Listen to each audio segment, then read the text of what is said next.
সেটা আমাদের সহযোগিতা। আপনারা সবাই জানেন, জনমনে একটা ধারণা আছে যে এই মুহূর্তে যদি নির্বাচন হয়, হয়তোবা, আমি শিওর করে বলছি না, জাতীয় সংসদে স্থায়ী কমিটিগুলো গঠনের ক্ষেত্রে যেই বিষয়গুলো আমরা একমত হয়েছি, সেখানেও আমাদের প্রস্তাব ছিল। আমরা এক বাক্যে একমত হয়েছি, প্রস্তাবগুলো আমরাই দিয়েছিলাম।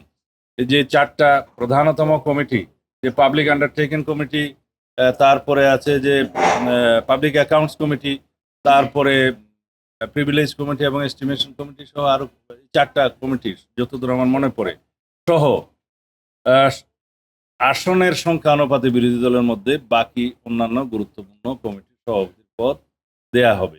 সেটা এমনও হতে পারে যে 300 আসনের মধ্যে যদি 100 আসন সম্মিলিত সব বিরোধী দল হয়, সেই সংখ্যা অনুপাতে তারা আসন পাবে। তাতে দেখা যাবে প্রায় 1/3 মতো স্থায়ী কমিটিগুলোর সভাপতিত্ব তারা পাবেন।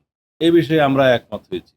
এবং আপনারা জানেন যে যেহেতু প্রধানমন্ত্রীর মেয়াদের ক্ষেত্রে এখানে একটা প্রস্তাব এসছে, আমরাই নিজস্ব উদ্যোগে বলেছি যে কত মেয়াদ এবং কতবার এই বিতর্কে না যেয়ে আমরা বলেছি যে বৎসরের মধ্যে আসেন, যে একটা প্রস্তাব আসা যায় কিনা যে একজন ব্যক্তি তার জীবদ্দশায় সর্বোচ্চ কত বছরের জন্য প্রধানমন্ত্রীতে বহাল থাকতে পারবেন।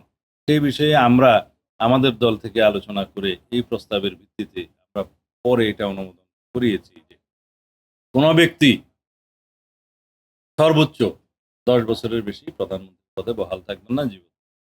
সেটা আমাদের সহযোগিতা। আপনারা সবাই জানেন, জনমনে একটা ধারণা আছে যে এই মুহূর্তে যদি নির্বাচন হয়, হয়তোবা, আমি শিওর করে বলছি না, হয়তোবা জনমত বিএনপির পক্ষে যাবে, এরকম একটা ধারণা জনমনে আছে। তা আমরা যেহেতু নির্বাচন হওয়ার আগে আমরা এই বিষয়ে কিছু বলতে চাই না যে কারাই গভর্নমেন্ট ইন ওয়েটিং, বাট একটা পাবলিক পারসেপশন তো আছে। তারপরেও আমরা এই বিষয়ে নিজস্ব উদ্যোগে জাতির সাথে একটা ঐক্যমত্যে আসার জন্য একটা ব্যালেন্সড যাতে সরকার ব্যবস্থা হয়, যাতে স্বৈরাচারের ভবিষ্যতে কোনো উৎপত্তি না হয়, যাতে কোনোদিন ফেসিস্টের উৎপাদন না হয় সংসদীয় ব্যবস্থায়, সেই জন্য আমরা একমত। এটা আমাদের বিবেচনা এবং আমাদের পক্ষ থেকে এই প্রস্তাব। তারপরে আমরা যে সমস্ত বিষয়গুলোতে এসেছিলাম, সেই বিষয়গুলো নিয়ে আমি কথা বলবো।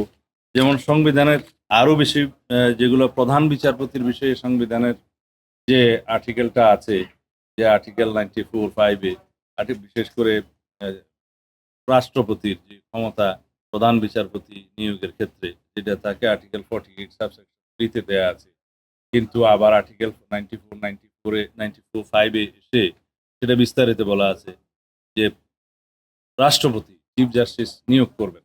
সেই বিধানটা এমন ছিল যে রাষ্ট্রপতি চাইলে অ্যাপিলেট ডিভিশন কেন, হাইকোর্ট ডিভিশন কেন, একদম তার বাইরেও যে কোনো ব্যক্তিকে চিফ জাস্টিস নিয়োগের একটা ওপেন একটা প্রভিশন ছিল।